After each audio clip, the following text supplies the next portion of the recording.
Isn't trendy, it's eternal, positioning Israel doctrine as timeless and unshakable. I don't follow the crowd, I follow the covenant. Separates the movement from popular culture. The streets talk, I correct them. Asserts authority and credibility in debates. Israel doctrine, where facts cut deeper than feelings. Appeals to logic over emotion. If it's not scripture, it's just opinion. Keeps focus on the Bible as the foundation. I'm not here to be liked, I'm here to be right. Bold, confident tone that builds respect. This isn't religion, this is restoration. Shifts the brand from dogma to revival of truth. Peace, everyone. How you doing? Welcome to the podcast. This is part 2 of Hip Hop Stands with Survivors and Mental Health, exposing through Voyeuristic Lens. It's part 2. So we're going to have the computer read like in part 1. Hopefully y'all can hear the computer as it reads. And then we'll just get into the conversation without any further pauses or whatever. The intersection of media and surveillance in hip-hop culture presents a complex landscape that significantly influences the mental health of artists. In an age where every moment can be captured and shared, the pressure to curate a public persona becomes overwhelming.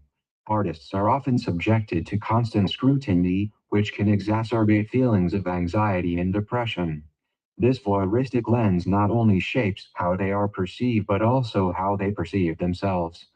See, so this is the life I didn't always live. Growing up in Parkin, Arkansas, a little small country town with less than 1,000 people, or at the maximum 1,000 people.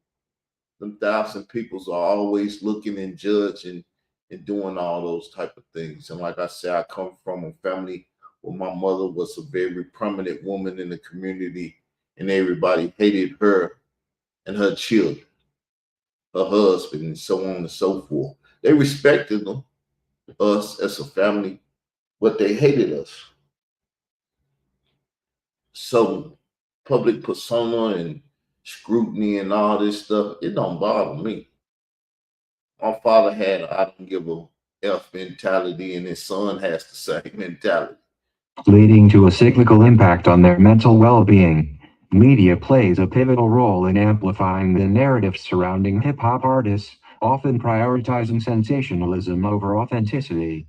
The need for content that captures attention can lead to misrepresentation and representation. See, me, I'm a person that don't hide anything. I don't have no reason to lie about anything. So those who like to play on that and do their voyeurism, they love to talk about me. Khalil Money, that's all he talk about is me. Leak You, that's all she talk about is me. Layla Wheels got off because she didn't want to participate in talking about me. Troy Star Terrain has always ran for me and never wanted to talk to me. But these are the voyeurs in the community. That's why they started the Snitch Network and counterintelligence and all that stuff. These people, they hate me for no reason. Lack of depth in storytelling. This focus on the dramatic aspects of an artist's life can obscure the more nuanced realities they face, particularly regarding mental health challenges. Consequently, artists may feel compelled to conform to the exaggerated image. I don't conform to nothing but what the Lord wants me to conform to. You might feel that I had conformed in the past by cussing people out and doing the things that I was doing, but that was the old me. I did that irregardless of dealing with the Bible or anything. I was just a bad person. Back in the days when I was younger and ignorant, I was a bad person, a person you wouldn't want to meet. And I'm not ashamed to say it. That's why I took my time and changed from that person. It took a long time. It took a lot of people testing me to see if I had changed or whatever. And I tell you, I'd be the first to tell you, I hadn't changed. When my mother was attacked, my deceased mother that died of cancer was attacked. It blew my mind because when she died, everything that I knew in life died. Everything I knew when she passed, Might as well took me and put me in the casket with her, but I didn't go in the casket with her. I did what my elders told me to do, keep living. And now I'm faced with the voyeurism of the YouTube streets that I created, that everybody and their mama want to steal and say her son is the king of the YouTube streets and stuff. He ain't came and fought me for it. He ain't came and fought me for it. Images portrayed, further distancing them from their true selves. So that's what they trying to do. They trying to distance me from my true self. And the only thing I know how to do is keep it true, because I am a Tupac disciple. I don't care what nobody said. That's the first person I was discipled on, was Tupac Shakur. Everything I do is according to the rules of hip hop, this, that, and everything else. If I diss a nigga, if I cuss him out, if I hit him up, whatever I do is based on 96 rules. 96 rules. Surveillance, both by the media and social platforms, creates an environment where privacy is a luxury few can afford. So privacy is a luxury. I don't have privacy. It's never been a luxury for me. Like I said, growing up in a little small town with 1,000 people watching your every move from first grade to 12th grade, and which I wasn't here doing some of that time, but just people watching you and they know your life story. That's why I don't worry about nothing. You can't lie on me and say I did anything that I didn't do. The constant monitoring of personal lives can lead to a feeling of vulnerability among artists, who may struggle to navigate their private and public personas. This intrusion can heighten stress, as artists grapple with the fear of being judged or misunderstood. The psychological toll of living under such scrutiny can manifest in various ways, impacting their creativity and overall mental health. Moreover, the culture of voyeurism fosters a sense of competition among artists, as So this with these people, they figure they in competition with me because I do what I do, and I do it so honestly and truthfully. Anything they telling you, they got my audio speaking on it, but they're twisting my audio. Leak, you took two videos, cut them up, and then act like they're the same video. But because people are so ignorant, they see my face in one video and they see my face in the other video, but they don't realize I'm wearing two different shirts, two different conversations, 2 different days. She cut it and chopped it up and screwed it like she Michael Watts, a DJ Screw from Houston, and she give it to the voyeurs so they can sit back and pleasure themselves by watching me. I don't know what's going on. they vie for attention in an increasingly crowded space. This environment can lead to unhealthy comparisons and a relentless chase for validation through likes and views. The pressure to maintain relevance in a rapidly changing landscape can take a toll on mental health, resulting in burnout and disillusionment. Artists may indeed themselves caught in a paradox of needing to be seen while simultaneously yearning for privacy and often Want to be seen, but yet want to be private. Nah, I want to be public with everything I do. That's the paradox that I deal with. They ain't capable of dealing with that. She wanted to say, well, he running from me. I wanted to debate you. I wanted to debate you. And like I said, I'm talking to you in the inbox to talk to you about the debate. But you have me over to your channel and you put debate up and you try to force a debate. I played with it enough to give you enough rope to hang yourself. And that's what you did. Don't worry, we're going to talk about it. authenticity. We're going to talk about it because you hung yourself. I've showed you numerous times that you keep showing the same old footage because you like to go back to the same stuff.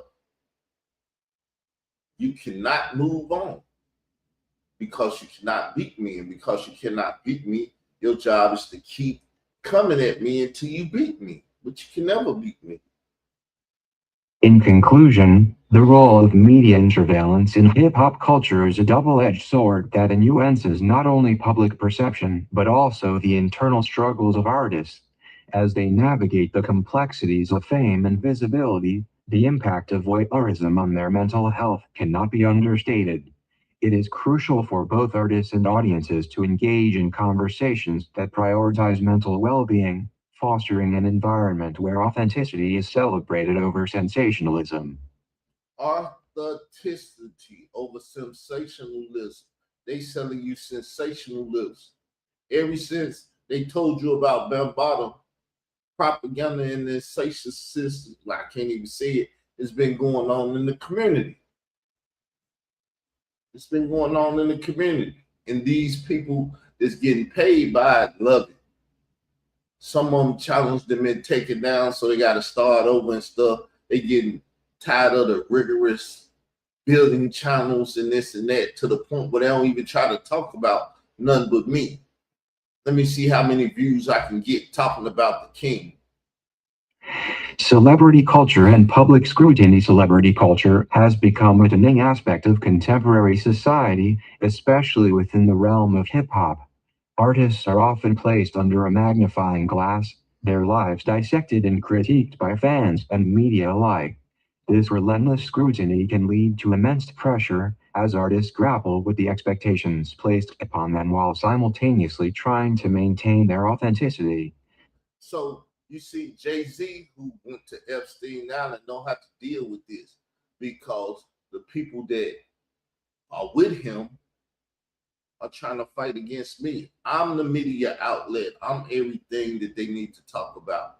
They can't talk about Jay-Z being on the list. They can't talk about Pusha T. They can't talk about the real celebrities that's getting paid for it and stuff on that level, because they are little monkeys for the Ashkenazi Jew. The need for public approval can create a paradox where the very act of sharing personal struggles is met with both admiration and judgment.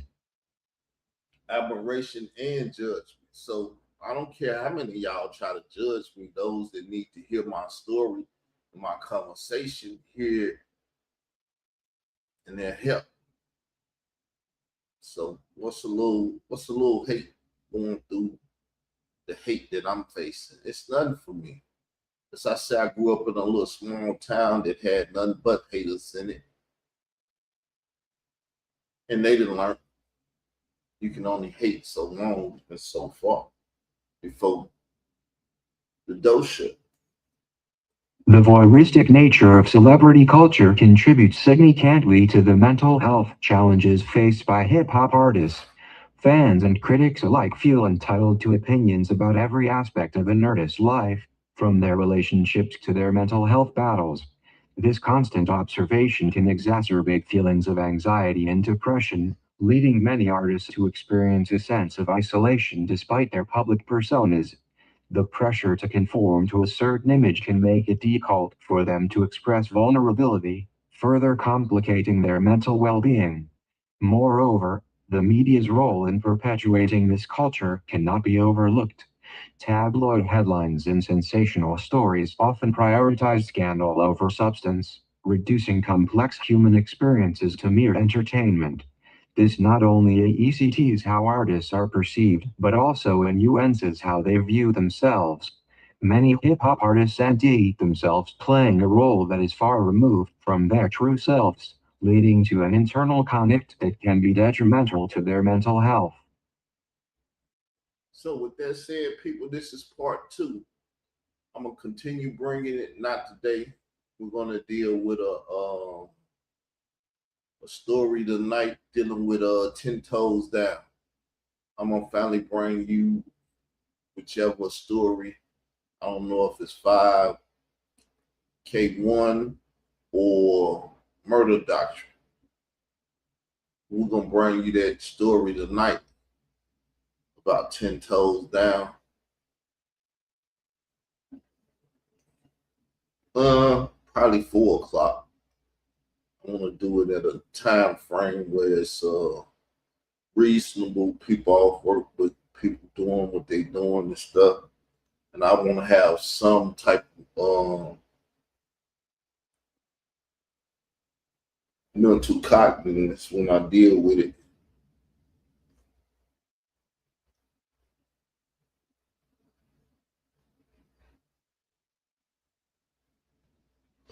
Like I said, woo.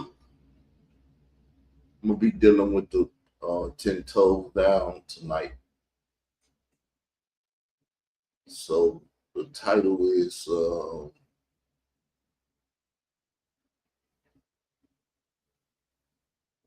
I'm trying to find it.